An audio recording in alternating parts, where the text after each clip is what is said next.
Hola chicos, bienvenidos, buenas noches. Soy el maestro Alfredo.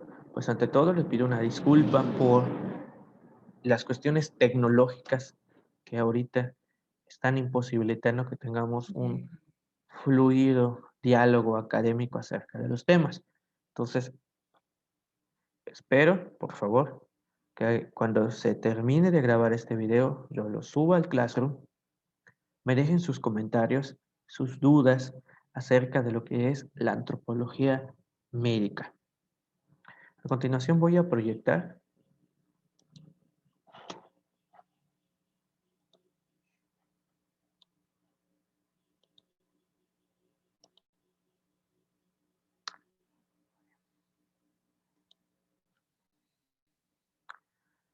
la antropología médica o de la salud. Es el objetivo o el aprendizaje es identificar las principales características de esta subdisciplina. Entonces, recordemos que estamos en la unidad 2 y estamos identificando y analizando las diferentes áreas de la antropología sociocultural.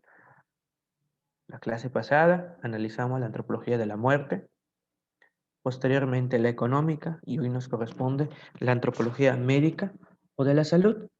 ¿Qué es? Ahí está el concepto y que observa al hombre como sujeto enfermable y sanable, que se encarga de estudio de las enfermedades, lesiones, carga ideológica, terapéutica usada, la relación médico-paciente, todo lo relacionado con el dolor, comprender el porqué de la enfermedad, la causa de la enfermedad desde un punto de vista social. Aquí vamos a entrar algunos conceptos que no son considerados enfermedades por los médicos, sino que la antropología social o cultural los retoma como medicina folk o medicina tradicional, los vamos a ver a continuación. Entonces, en resumen, se puede observar como un diagrama de Venn. Analiza la salud, la enfermedad, la atención, pero desde un punto de vista social. ¿Por qué el ser humano, hombre o mujer, cree en ciertas plantas?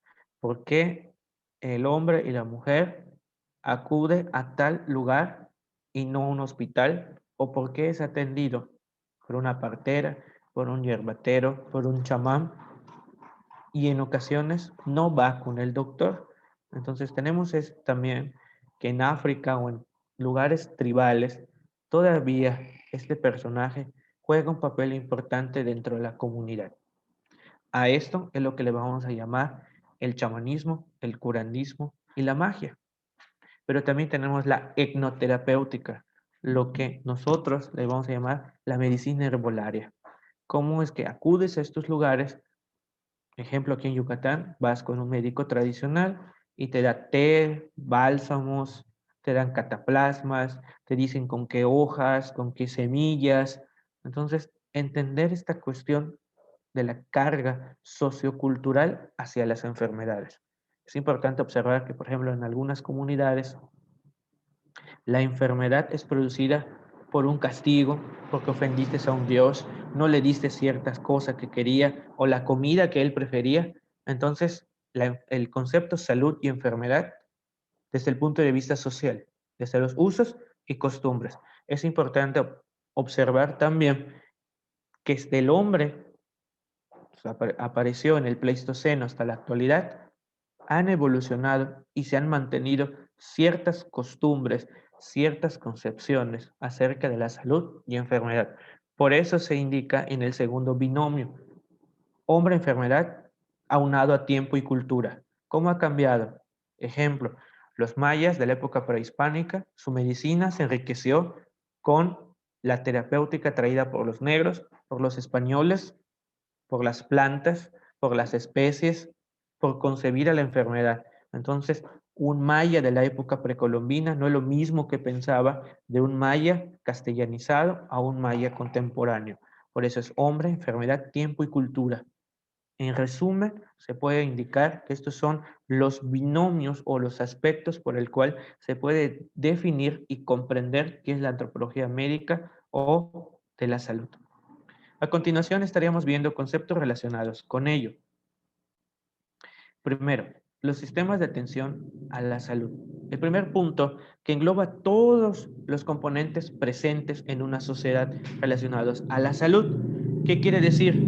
Conocimientos milenarios, el origen de las enfermedades desde el punto de vista social, las causas y el tratamiento. Por eso es un componente integrador.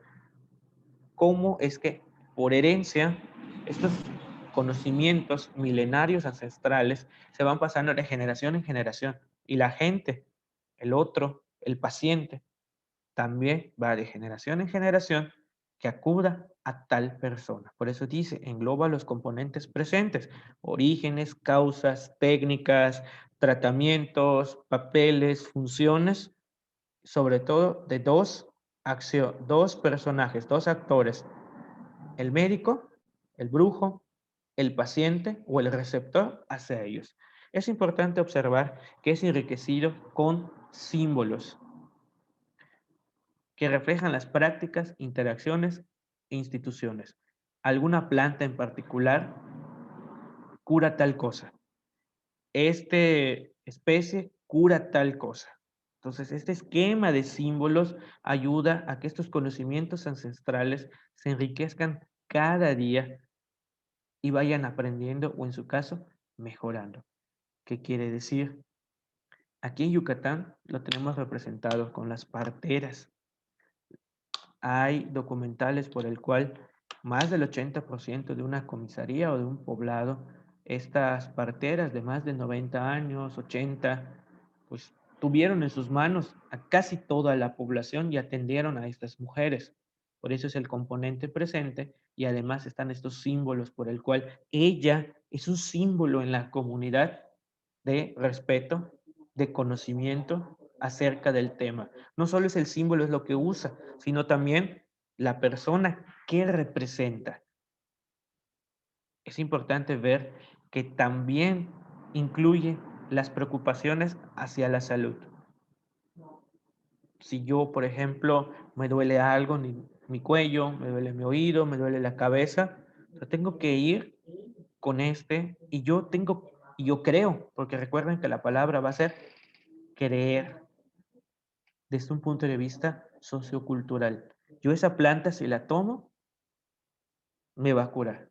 Entonces, el cerebro juega un papel determinante. También hay personas que por el cual van solo para conocer, explorar, y le dan una planta y le sucede algo. Por eso dice, las enfermedades y las preocupaciones también tienen carga ideológica. Estas interacciones e instituciones. Recuerden, chicos, que es un componente integral por el cual estos personajes, y es un modelo conceptual y analítico, cómo los grupos sociales ven a la persona con respeto, conocimientos ancestrales, milenarios. A continuación estaríamos viendo el sistema cultural. ¿Qué quiere decir? A diferencia del otro, este se enfoca al doctor. ¿Qué piensa la persona acerca del doctor? Acerca de la acerca de lo que es la concepción de la enfermedad. Y hago una pausa. ¿Por qué? Porque es la concepción. ¿Qué ideas tienen acerca del doctor? Entonces, ese la o ese las es muy amplio, muchos aspectos acerca de la carga que se tiene hacia la persona. Por eso dice una dimensión simbólica y es por el cual ese sistema cultural solo se enfoca a los que se consideran doctores o no considerados doctores, o sea, brujos, yerbateros, hueseros, chamanes, magos, y cómo es que ellos tienen una clasificación y un causal de las enfermedades. En el otro, ese sistema social, vimos a los actores principales, ambos, tanto al paciente como al médico. Aquí se enfoca más al primer actor que va a ser el médico y el no reconocido como tal. Él tiene este conocimiento, a veces leído, aprendido y te empieza a clasificar las enfermedades. Este lo provoca tal cosa, esta enfermedad, comiste algo, vistes algo, o en su caso hiciste alguna acción y te castigaron. Y a partir de ahí se da una clasificación y a su vez te da una causa, pudiendo ser mística, no mística, si el Dios te lo impuso, puede ser natural o alguien te malmiró, te dijo cosas y tú le hiciste la contra. Entonces, ¿cómo estos personajes tienen ciertos conocimientos a partir por el cual esto se da, esto vas a tomar y las personas lo respetan? Y simplemente los que se consideran pacientes tienen la aceptación porque esta figura trae una serie de hitos de brillo hacia la comunidad. Entonces es como el sacerdote, el profesor en un tiempo determinado. Es respetable en la comunidad y aceptable todo lo que él diga. Es una autoridad moral en la comunidad.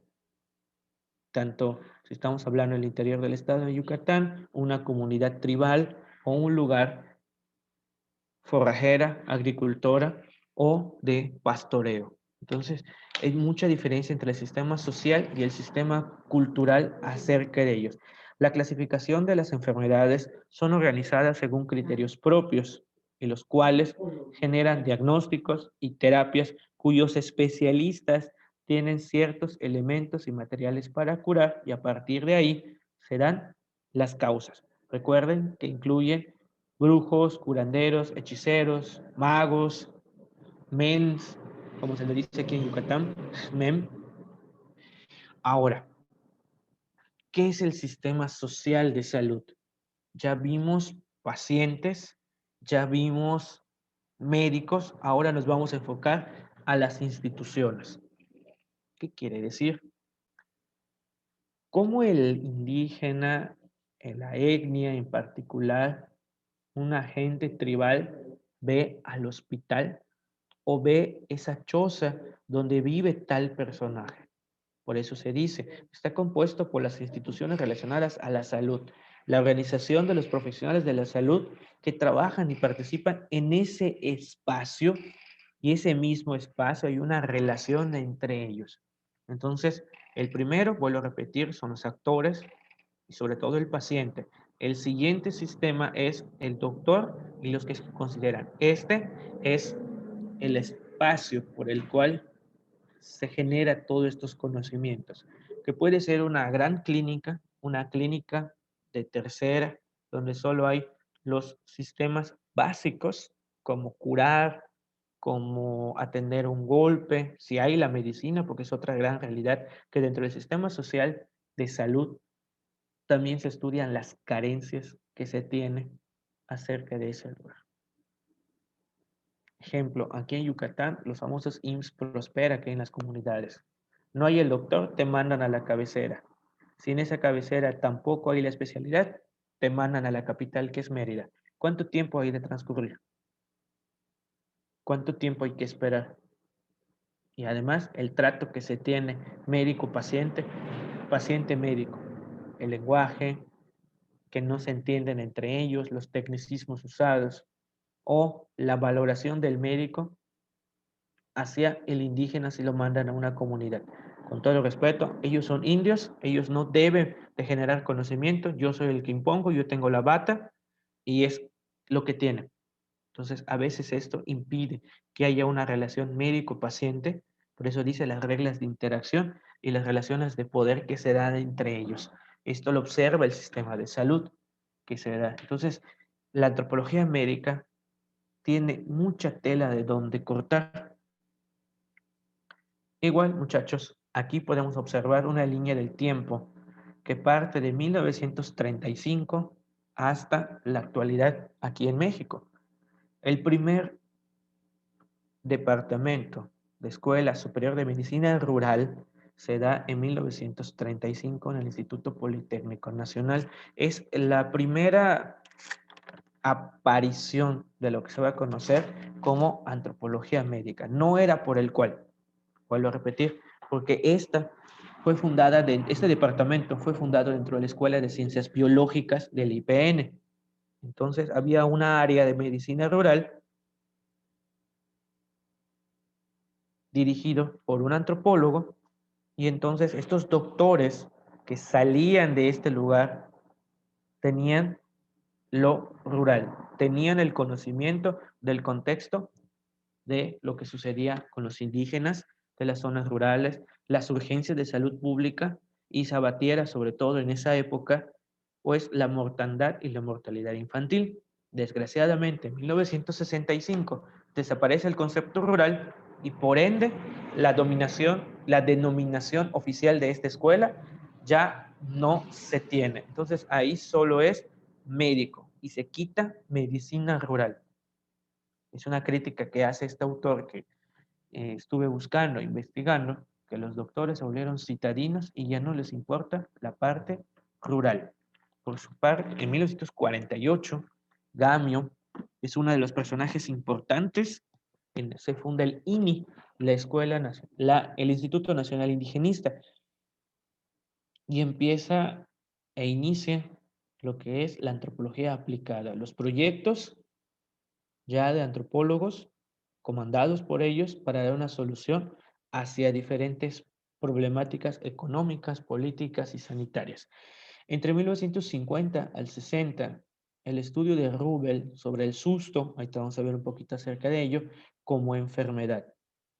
Esto genera una serie de personajes involucrados en la antropología de la salud, como podemos observar a Gonzalo Aguirre Beltrán, muy importante, vuelvo a repetir, Gonzalo Aguirre Beltrán, que va a enfocarse hacia la medicina indígena y negra. En el 68, con todos los sucesos del movimiento estudiantil, se detiene los conocimientos de la medicina y los proyectos generados de la antropología médica. Entonces, ¿qué hay? Simplemente pequeños artículos, algunos documentos aislados, y se detiene. Se retoma hasta 1970, en el 85, por la UNAM, y se denomina el proyecto A36. Y cito: se estableció un programa político que incluía docencia, antropología y medicina, que dentro de su plan curricular había 4 bloques. El primero, que era, qué es y cuáles son las principales corrientes de la antropología médica.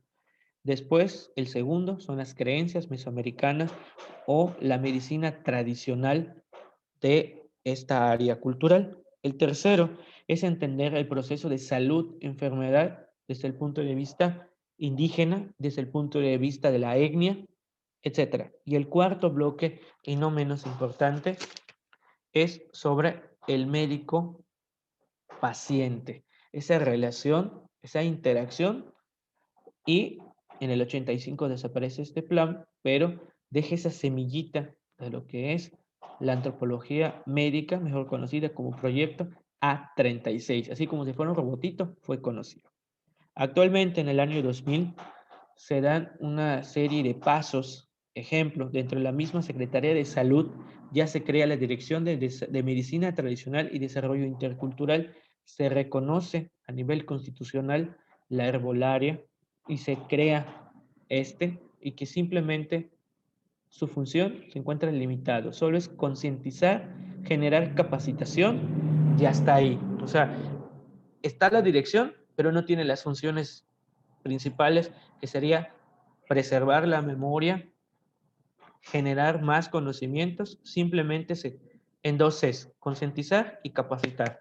Punto y se acabó. Entonces, aquí tenemos este pequeño error al momento de crear esta dirección de medicina. También se han encargado diferentes cursos hacia el personal de salud, y actualmente en la UNAM se da unos cursos en el Instituto de Investigaciones Aplicadas de Antropología, sobre antropología del cuerpo, antropología y alimentación, sobre la concepción del sexo desde el punto de vista antropológico. Vamos a ver antropología del sexo o de la sexualidad.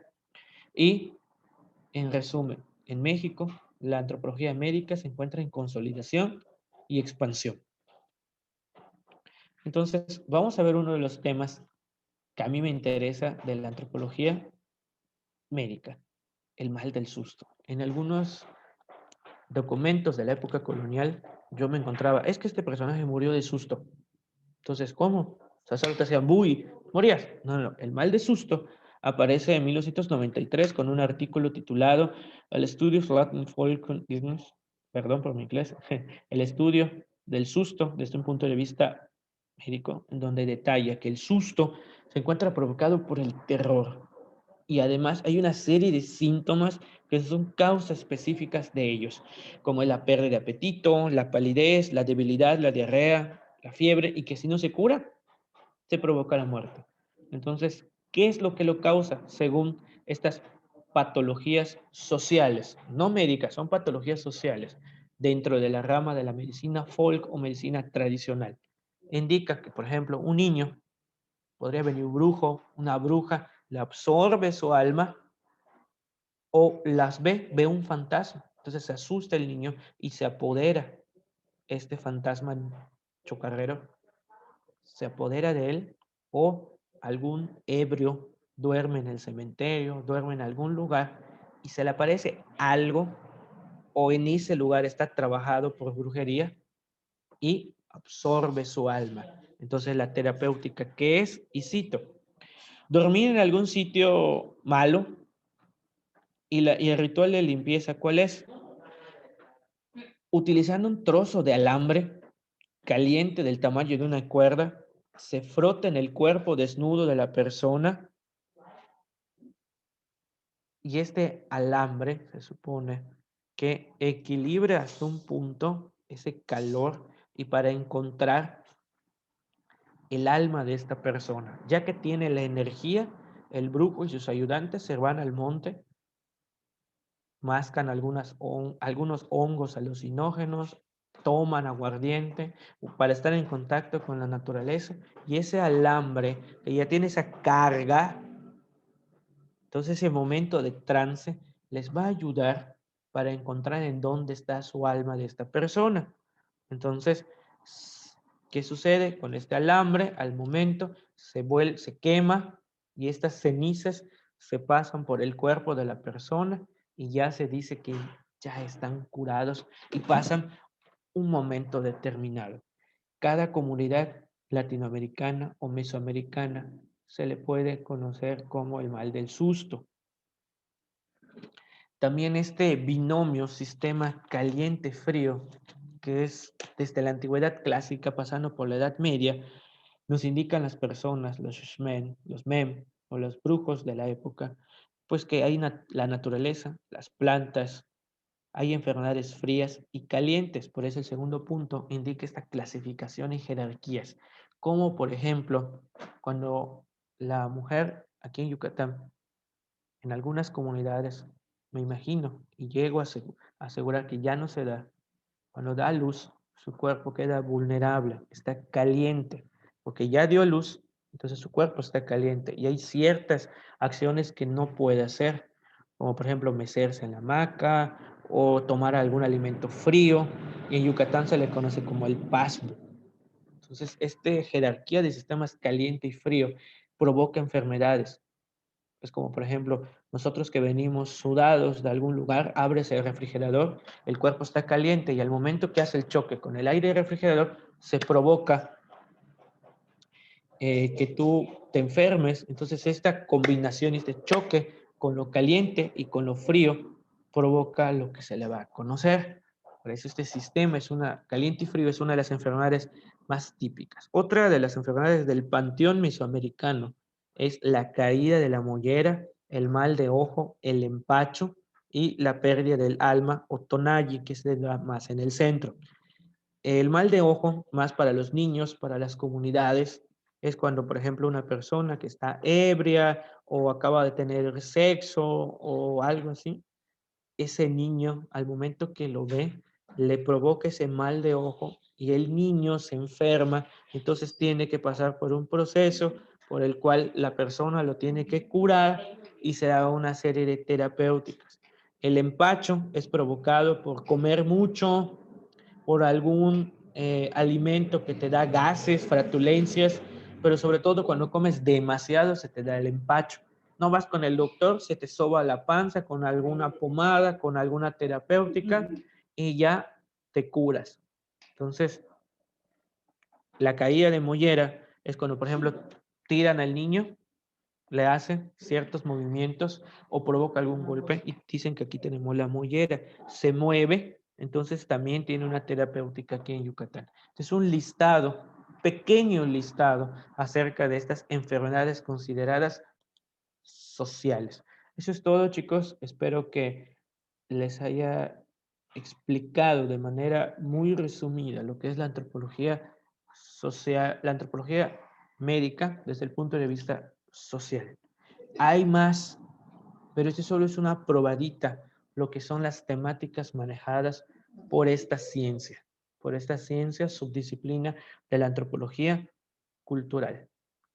No, aquí no expliqué, por ejemplo, las diferentes terapéuticas hacia ciertas enfermedades que utilizan el uso de plantas, el uso de animales, de huesos, cómo es que los brujos conciben a las enfermedades, cómo algunas personas le llaman simplemente peste o no quieren hablar de esa enfermedad por alguna circunstancia. Entonces, es muy amplio el campo de acción de esta área. La siguiente clase, o sea, mañana estaríamos hablando de la antropología de la religión, otro de los temas por el cual el hombre cree en algo. ¿Por qué cree? Y hasta un punto se ve como un constructo social al momento de el creer en algo. Entonces, chicos, aquí estaría mi finalizando. Subo este material posteriormente. Les deseo una excelente noche, que descansen. Y como empecé la clase, una disculpa por las fallas tecnológicas que he tenido, pero espero que se pueda remediar con esta clase que hemos tenido muy breve acerca de lo que es la antropología médica y de la salud. Les deseo lo mejor, que estén bien y espero sus comentarios abajo en el classroom. Adiós, chicos, que estén bien.